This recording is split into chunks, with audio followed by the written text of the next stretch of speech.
열왕기상 11장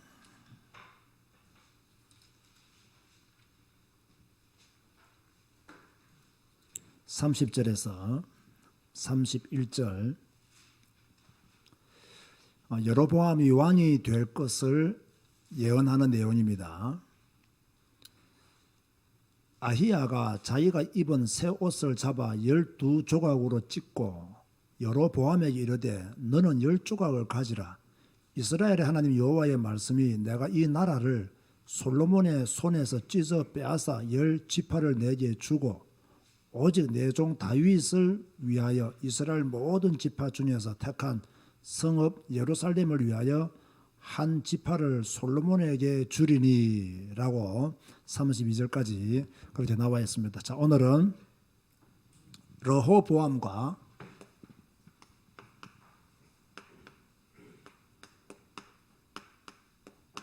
여로보암에 대해서 함께 살펴보도록 하겠습니다. 솔로몬 이후로 이스라엘은 분열되어지죠. 남유다와 북이스라엘로 나누어지게 됩니다. 남유다는 르호보암이 왕이 되었고 북이스라엘은 여로보암이 왕이 되었습니다. 자, 여러분, 이렇게 분열된 원인이 무엇일까요? 무엇 때문에 분열되었을까요? 왜 하나님이 한 나라로 계속 유지하게 하시지 않고 두 나라로 나뉘었을까요?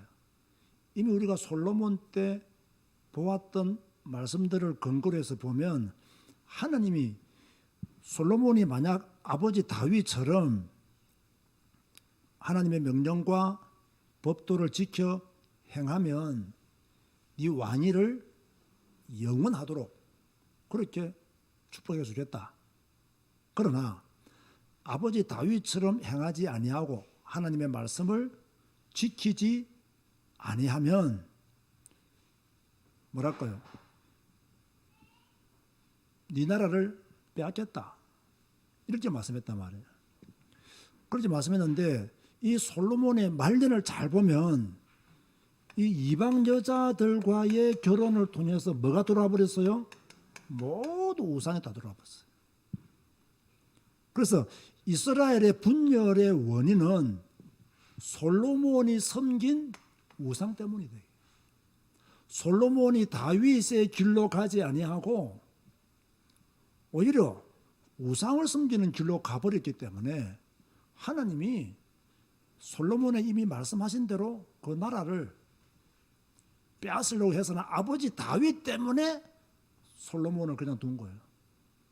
그렇지 않았으면 이 나라는 끝날 수도 있었던 거죠.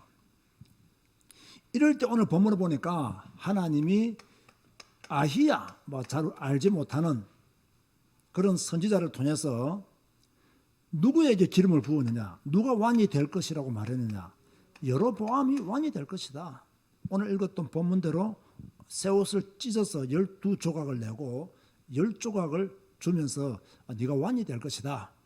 그렇게 예언을 하게 했고 또 여로보암도 이 예언을 알고 있었죠. 그런데 우리가 조금 그 뒤에 있는 말씀들을 보면요, 솔로몬이 여로보암을 죽이려고 했거든요. 왜 솔로몬이 여로보암을 죽이려고 했느냐? 아마 이 예언을 알고 있었든지 아니면 여로보암이 솔로몬이 싫어하는 어떤 대적 행위를 했든지 둘 중에 하나겠죠. 그래서 여로보암은 어디로 도망을 갑니까? 애굽으로 도망가서 누가 죽은 이후에 돌아옵니까? 솔로몬이 죽은 이후에 돌아오게 됩니다. 자, 이걸 서론으로 여러분이 잘 기억하시기 바라고요. 이제 솔로몬이 죽었어요.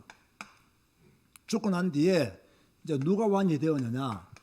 르호보암이 왕이 되었습니다. 처음에는 분열된 왕국이 아니었어요. 처음에는 솔로몬 그 나라를 이어받아서 왕이 되었습니다. 이 르호보암은 누구냐면 솔로몬과 암몬 여자 이름이 뭐죠? 나아마. 이 나아마 사이에서 태어난 사람이 누구냐? 르호보암이다. 벌써 이 엄마가 잘못되었잖아요. 솔로몬이 그렇게 잘못된 삶을 살았다는 증거였죠. 이 르호보암에 대한 다른 정보는 별로 없습니다. 뭐 어릴 때 뭐 어떠했느냐, 뭐 어떤 믿음의 뭐 훈련을 받았느냐, 어떤 성장 과정이 뭐 있었는지 여기에 대한 정보는 성경에 전혀 없습니다. 그냥 갑자기 솔로몬이 죽고 난 뒤에 르호보암이 왕이 되었다 이렇게 이야기하고 있어요. 그런데 르호보암이 왕이 되고 난 뒤에 어디로 가느냐면요, 세겜으로 갔어요. 요 세겜을 조금 기억해 둘 필요가 있어요. 북쪽으로 갔다 이 말이에요. 북쪽으로. 아무래도 이 이스라엘 민족에게 있어서 이 북쪽은 굉장히 신경이 쓰이는 민족들이에요. 또 이미 뭐 다윗 때나 쭉 보면 이 북쪽 사람들이 이 유다 지파의 왕인 그 다윗 여기에 전폭적인 지지를 할 때 나라가 부강했고요.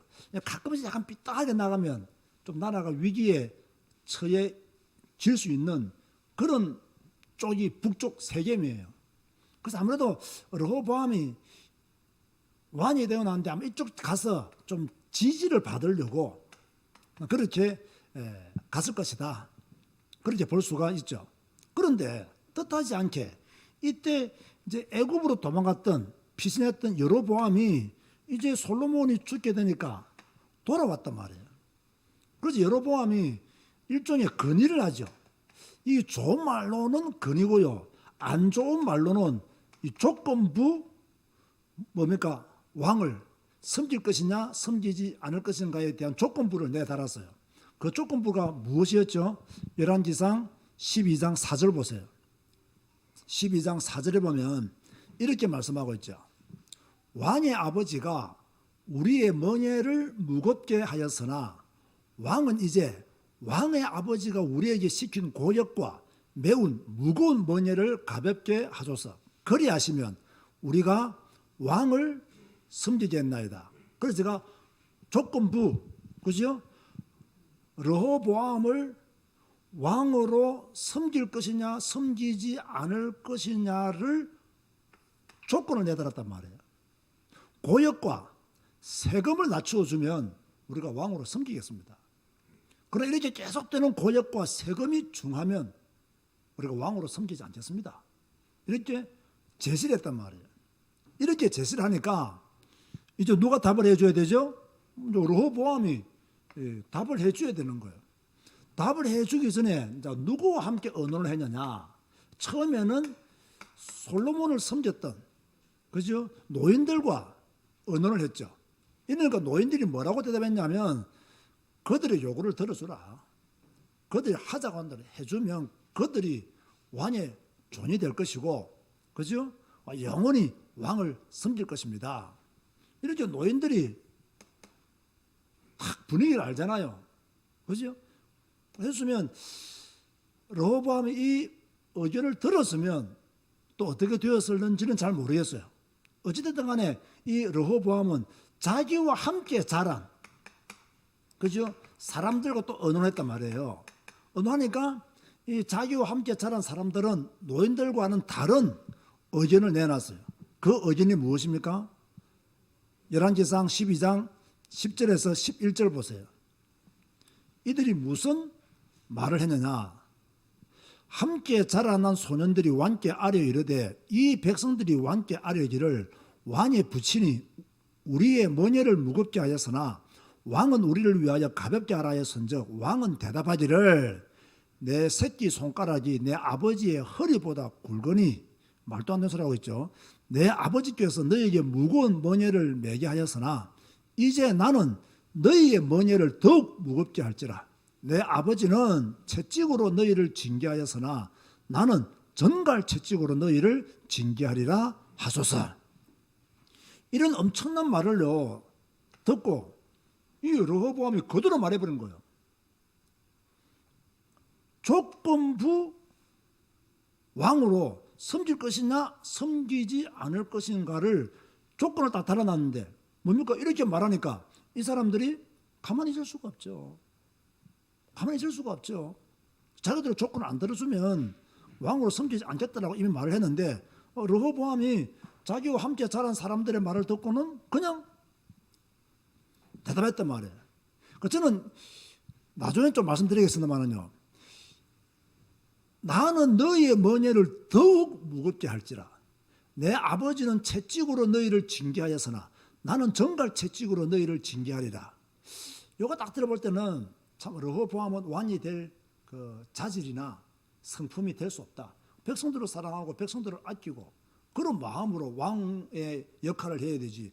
권력을 가지고 백성들을 어렵게 만들고 백성들을 탄압하는 그런 왕이 되겠다는 말인데 이것은 정말로 왕이 될 만한 사람이 아니었다. 그렇게 우리가 먼저 볼 수가 있는 거죠. 이렇게 해서 자기들의 조건을 들어주지 않았던 북쪽 사람들이 뭡니까? 누구를? 여로보암을 왕으로 세웁니다. 따라가게 되죠. 지금 여기에서 우리가요, 두 가지를 한번 생각해 봐야 됩니다. 자, 무엇을 한번 생각해 봐야 되냐면, 그러면 남쪽과 북쪽이 갈라진 이유가 르호보암이 노인들의 말을 안 들어서 그러느냐? 그건 아니라는 거예요. 이게 바로 하나님의 관점이에요. 앞에 제가 서론에서 말했죠. 이미 하나님은 누구를 통해서 여로보암이 왕이 될 것을 예언했다고요? 아히야를 통해서 여로보암이 왕이 될 것을 말했습니다. 그렇기 때문에 하나님의 관점에서 본다면 어떻게 우리가 결론을 지느냐? 이미 하나님은 남과 북을 나누기로 계획하셨다. 이게 더 정확한 대답이에요. 이미 계획하셨다. 어떤 의미에서는 르호보암의 이런 대답도 하나님이 주관하셔서 이런 대답을 하게 만들었다고도 볼 수 있는 거예요. 왜냐하면 하나님은 이미 아히야를 통해서 북쪽의 왕이 될 것을, 10지파의 왕이 될 것을 이미 예언한 거예요. 이게 하나님의 관점이에요. 그러나 우리가 또 인간적인 관점으로 이렇게 본다면 제가 조금 전에 설명했던 것이 뭡니까? 이 르호보암은 왕이 될 만한 사람이 못 되었다는 거예요. 지도력이나 판단력이나 그죠? 이 분위기도 못 읽는 그런 사람이 지금 다 분위기 보면 알잖아. 지금 아버지 솔로몬 이후에 이 말년에 이 나라가 얼마나 어렵게 되었으며 백성들의 여론이 어떻다는 걸 그것도 모르고 왕이 되었으니까 문제가 되는 거예요. 솔로몬의 초창기에는 나라가 부강하고 굉장히 뭡니까? 화려한 나라였지만 솔로몬의 말년에는 그 나라가 굉장히 위태로웠단 말이에요. 이런 위태로울 때 왕이 되는 사람은 일단 백성들의 요구를 들어줘야 돼요. 그리고 백성들을 아끼고 사랑하는 마음도 있어야 돼요. 이 상황을 잘 판단할 수 있는 능력도 있어야 돼요.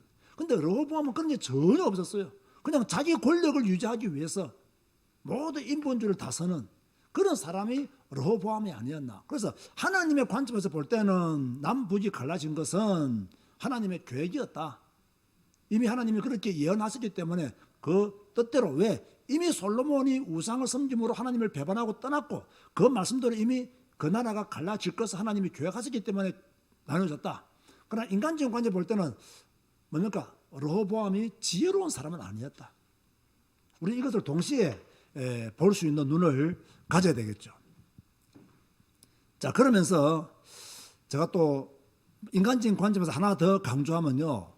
이 사람은요, 누구의 말을 듣느냐가 중요합니다. 이 말을 좀 바꾸어서 말하면요. 누가 내 옆에 있느냐가 중요해요. 어떤 사람이 내 옆에 있느냐. 어떤 믿음을 가진 사람들이 내 옆에 있느냐. 어떤 신앙의 색깔을 가지고 있는 사람들이 내 옆에 있느냐.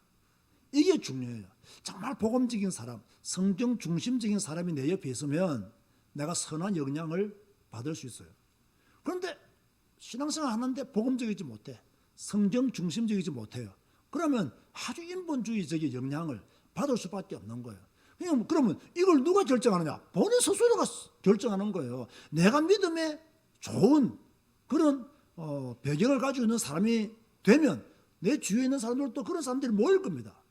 그럼 내가 조금 신앙적으로 성숙하지 못하면 내 주위에 있는 사람들도 신앙적으로 성숙하지 못한 거예요. 그러니까 르호보암이 이렇게 시원찮은 사람이었는데 뭐 그와 함께 자란 그 친구들도 내가 볼 때는 시원찮은 사람들이 옆에 포전하고 있었던 거예요. 그런 사람은요, 누가 내 옆에 있느냐, 어떤 사람이 내 옆에 있느냐, 누가 나한테 무슨 말을 하느냐, 이게 굉장히 중요합니다. 또 그 말을 잘 듣고 분별할 수 있는, 판단할 수 있는 능력을 갖추는 것도 굉장히 중요하다. 그런데 르호보암은 이런 것에 있어서 조금은 부족했던 사람이다. 오늘 이 말씀 이후로 여러분들은 부디 좋은 사람 되시기 바라고, 현명한 사람 되시기 바라고, 믿음의 사람 되시기 바라고, 지혜의 사람 되시기를 주님의 이름으로 축원드립니다. 자, 이렇게 해서 이제 새롭게 북이스라엘이 시작됩니다. 이 북이스라엘이 시작되고 난 뒤에 여로보암이 행했던 가장 악한 일은 무엇이냐? 무엇이었어요? 알잖아요, 여러분. 뭘 만들었죠? 금송아지를 만들잖아요. 여로보암 이전에 금송아지를 만들었던 사람이 있었죠. 아론. 그게 또 여기 또 나오는 거예요, 이게. 참, 옛날에 한번 만들었던 이 금송아지가 지금 또 나오는 거예요, 이게. 그러니까요, 우상숭배, 영적인 잘못된 흐름은요, 한 번으로 끝나지 않습니다. 이게 계속 반복되어져요. 반복되어져요. 저는 그렇게도 이 본문을 볼 수 있다고 생각하거든요. 자, 그러면 이 금송아지를 만든 이유가 무엇일까요? 여기에 대해서 열왕기상 12장 27절에서 29절에 나와요. 한번 보시기 바랍니다. 열왕기상 12장 27절에서 29절에 보면 만일, 자, 지금 여로보암이 왕이 되었단 말이에요. 왕이 되었지만 이 불안해요. 왕이 되었지만 이 나라가 어떻게 될지는 몰라. 그래서 이 나라를 조금 자기 중심으로 흩어지지 않도록 모으기 위해서 나름대로 머리를 짰는데 어떤 머리를 짰느냐. 만일 이 백성이 예루살렘에 있는 여호와의 성전에 제사를 드리고자 하여 올라가면, 자, 예루살렘에 성전이 있으니까 올라갈 거 아닙니까? 올라가면 이 백성의 마음이 유다 왕 된 그들의 주 르호보암에게로 돌아가서, 뭐 아무래도 성전이 있으니까 돌아가서 나를 죽이고 유다의 왕 르호보암에게로 돌아가리로다 하고, 이에 계획하고 뭘 만들었다고요? 두 금송아지를 만들고 무리에게 말하기를 너희가 다시는 예루살렘에 올라갈 것이 없도다. 이스라엘아, 이는 너희를 애굽 땅에서 인도하여 올린 너희의 신들이라 하고 하나는 베델에 두고 하나는 단에 둔지라. 이 일이 죄가 되었으니 이는 백성들이 단까지 가서 그 하나에게 경배함이더라. 자기의 왕권을 위해서 백성들이 유다 왕 르호보암에게로 돌아가게 하지 않기 위해서 뭐했냐? 금송아지를 만들었어요. 그래서 뭐라 했냐? 애굽에서 우리를 인도해 내신 신이다. 아론이 했던 말을 그대로 했어요. 자기 조상들이 했던 말을 그대로 했어요. 자, 이렇게 되니까 또 무슨 문제가 따라오냐? 그러면 이 제사장들은 누구 할 거냐면, 제사장. 이 제사를 주관하는 사람들을 어떻게 할 것이냐면, 지금까지는 누가 제사를 주관했죠? 레위 지파. 그죠? 제사장들이 제사를 드렸는데 이제는요, 일반 백성들을 제사장으로 임명했다는 거예요. 이때부터 이제 이 제사장이 헷갈리기 시작하는 거예요. 이 제사장이 하면 레위 지파 제사장인지 일반 백성 제사장인지 이제 단어가 완전히 섞여져서 헷갈리기 시작하는 거예요. 굉장히 위험한 거죠, 그죠? 우리가 지금 말씀이라 하면 성경 말씀을 말씀하는 건지 목사의 메시지를 말씀하는 건지 구분하기 어렵잖아요. 말씀이라면 1차적으로는 성경 말씀이거든요. 그죠? 그런데 제사장이라면 레위 자손 제사장이라야 된단 말이에요. 그런데 이제는 일반 백성들을 제사장으로 세웠다. 12장 31절 보세요. 그가 또 산당들을 짓고 레위 자손이 아닌 보통 백성으로 제사장을 삼고, 이때부터요 하나님의 영적인 질서가 완전히 파괴되어 본 거예요. 우상 만들었죠. 제사장도 일반 백성으로 세워서 섬기게 만들었죠. 이 여로보암의 죄가요 보통 큰 죄가 아닙니다. 이거요.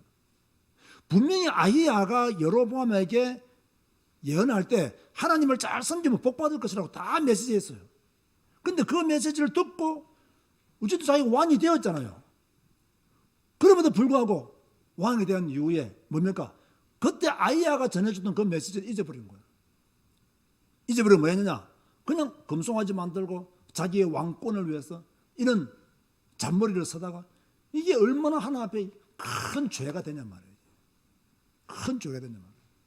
여러분 우리가요 부족하고 우리가 뭐 실수가 많고 이런 거 어쩔 수 없습니다. 그러나 우리가 늘 경계해야 될 것은 뭐냐면요. 이 죄에 대한 생각들을 내 혼자 죄를 짓는 것이냐 다른 사람까지 영향을 주느냐 이거 한번 생각해 봐야 돼요. 뭐 내 혼자 죄를 짓는 것은 어쩔 수 없어요. 그러나 내 혼자 짓는 이 죄를 다른 사람에게까지 나쁜 영향으로 그 사람까지 죄를 짓게 만드는 것은 이건 진짜 큰 죄입니다. 이거는. 여로보암이 지 혼자 다른 신을 섬기는 거하고 이렇게 베델과 단까지 금송아지를 세워서 백성들을 섬기게 만들고 일반 백성을 제사장으로 삼고 애굽에서 우리를 인도하여 낸 신이라고 말하면 이건 정말 이건 엄청난 큰 죄예요. 이건. 엄청난 큰 죄예요. 그래서 이 여로보암의 죄를 요약한 곳이 어디냐면요. 13장 33절에서 34절이에요. 왕상 13장 33절에서 34절에 보면요. 이렇게 말씀하고 있죠. 여로보암이 이 일 후에도 그의 악한 길에서 떠나 돌이키지 아니하고 다만 다시 일반 백성을 산당의 제사장으로 삼되 누구든지 자원하면 그 사람을 산당의 제사장으로 삼았으므로 이 일이 여로보암 집에 뭐가 돼요? 죄가 되어 그 집이 땅 위에서 끊어져 멸망하게 되느니라. 여러분 보세요.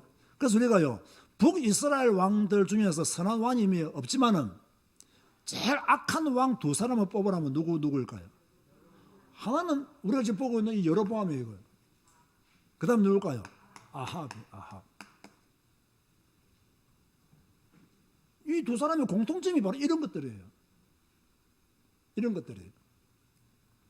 자, 결론 맺습니다. 오늘은 좀 메시지가 여러분한테 막 강렬하게 전할 수 있는 메시지가 아닙니다. 왜? 뭐 두 인물 딱 보세요. 좀 별 것 있습니까? 별 것 없습니까? 별 것 없어요. 배울 게 있어요? 없어요? 배울 게 없어요. 근데 왜 할까요? 이스라엘의 분열의 시작이기 때문에 제가 이렇게 다루는 거예요. 그러니까 제가 이 설교를 준비하면서도요, 오늘은 임무를 잘못했다. 내 마음속으로 후회하면서 그래도 할 수밖에 없다. 왜? 이 분열의 시작이 이렇게 되어졌다. 이 시작을 알아야 이 시간 이후로 읽어지는 열왕기상, 열왕기하, 역대상, 역대하 쭉 다 이해가 되어지는 거예요. 그죠? 통일왕국 시대와 분열왕국 시대가 언제부터인지 이걸로 사울, 다윗, 솔로몬까지가 통일왕국 시대고 분열왕국 시대는 솔로몬 이후 르호보암과 여로보암. 그러면 여로보암은 10지파를 가지고 나갔고 르호보암은 2지파잖아요. 여기 어느 지파죠?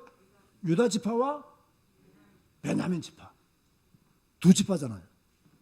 이걸 기본적으로 아시면 이제 남유다의 역사와 북이스라엘의 역사를 이해하는데 도움이 되셨다. 그래서 제가 오늘 고민하다가 그래 이런 것만 조금 정리해도 뭐 유익하겠다 싶어서 르호보암과 여로보암. 보통 제가 인물을 한 명씩 하는데 이 두 인물은 별로 뭐 말할 것도 없고 해서 함께 이렇게 말하면서 결론 맺으면요. 이 르호보암은 어떤 왕이었느냐 딱 한마디 말하면 하나님과 백성을 두려워하지 않은 왕이 바로 르호보암이었다. 하나님도 두려워할 줄 몰랐고 백성들을 두려워할 줄도 몰랐어요. 그런 왕이 르호보암이었다. 그러면 여로보암은 어떤 왕이었냐? 백성 전체를 타락시킨, 영적으로 타락시킨 왕이다. 이게 여로보암이에요. 르호보암은 하나님과 백성을 두려워할 줄 모르는 왕이었고 여로보암은 백성 전체를 영적으로 타락시킨 그런 왕이었다. 아주 나쁜 왕이었다. 그래서 우리가 열왕기상 이유를 읽어보면요, 뭐 여로보암의 길로 갔다 악한 왕들이 길을 갔다 했을 때 그렇게 계속 말하잖아요. 그 악한 왕의 모델이 된 사람이 여로보암이었어요. 선한 왕의 모델은 누굽니까? 다윗. 악한 왕의 모델은 여로보암. 이렇게 우리가 성경을 볼 수 있죠. 그래서 이 르호보암과 여로보암은 살아있을 때 계속 뭐 했냐? 전쟁했어요. 계속 전쟁했어요. 계속 피 흘리는 거죠. 시온찮은 두 왕이 돼가지고 백성들은 죽을 지경이었죠. 뭐 특별한 업적이 있느냐? 특별한 업적도 없어요. 있다면 나쁜 업적, 금송아지 세운 거, 그죠? 다른 신을 섬기도록 만드는 거. 그는 르호보암도 마찬가지예요. 특별한 업적도 없는 그런 왕이에요. 그런데 왜 다루었다고 이것을요? 분열의 시작이 이 두 왕으로부터 시작되었기 때문에 오늘 르호보암과 여로보암에 대한 메시지를 여러분에게 전했습니다. 자, 결론 중에 결론을 말하면 바로 이 하나님의 관점과 인간의 관점을 우리가 파악할 수 있어야 된다. 인간적인 관점을 볼 때는 르호보암이 노인들의 말을 듣지 않고 함께 자란 사람들의 말을 들어서 뭐 나라가 갈라졌다. 여기 인간적인 관점에만 보는 성경 해석입니다. 그러나 제가 보는 것은 인간적인 관점도 우리가 배울 것이 있으니까 보기는 보되 더 어디에 초점을 맞춰서 봐야 된다고요? 하나님의 관점에서. 이미 하나님이 그렇게 하시도록 그저 계획하셨고, 솔로몬 이름은 아히야가 여로보암에게 왕이 될 것을 말한 것은 이미 솔로몬이 살아있을 때입니다. 그 후에 솔로몬이 죽어요. 이것 때문에 솔로몬이 여로보암을 죽이려고 했고 여로보암은 애굽으로 도망간 거예요. 그래서 이런 성경을 볼 때 너무 인간적인 관점에서만 보고 성경을 해석하기보다는 좀 하나님의 관점에서도 우리 복음적인 관점에서도 이렇게 성경을 보는 눈들을 키울 필요가 있다. 이것을 여러분에게 결론으로 말씀을 드리고 오늘 르호보암과 여로보암 마치도록 하겠습니다. 기도하겠습니다. 주님 감사합니다. 분열의 시작이 되었던 르호보암과 여로보암에 대해서 배웠습니다. 두 왕 다 선한 왕이 아니었고 또 특별히 여로보암은 금송아지를 만드는 악한 왕이었음을 우리는 한 번 더 확인했습니다. 주여, 우리의 가는 길이 다윗과 같은 길을 걸어가게 하시고 우리는 정말 성경과 함께 삶으로 하나님이 원하시는 믿음의 삶을 온전히 살아가시도록 축복하여 주옵소서. 우상이라는 단어가 우리에게는 없어지게 하여 주시고 언제나 하나님 제일주의로 살아가시도록 축복하여 주옵소서. 날마다 성경 읽을 때마다 성경을 하나님의 관점에서 보고 또 인간적인 관점에서 보면서 우리가 받아야 될 메시지가 무엇인가를 매일매일 점검하시도록 축복하여 주옵소서. 오늘도 예배하는 주의 성도들에게 주의 은혜로 함께 하심을 감사드리오며 예수님의 이름으로 기도드리옵나이다. 아멘.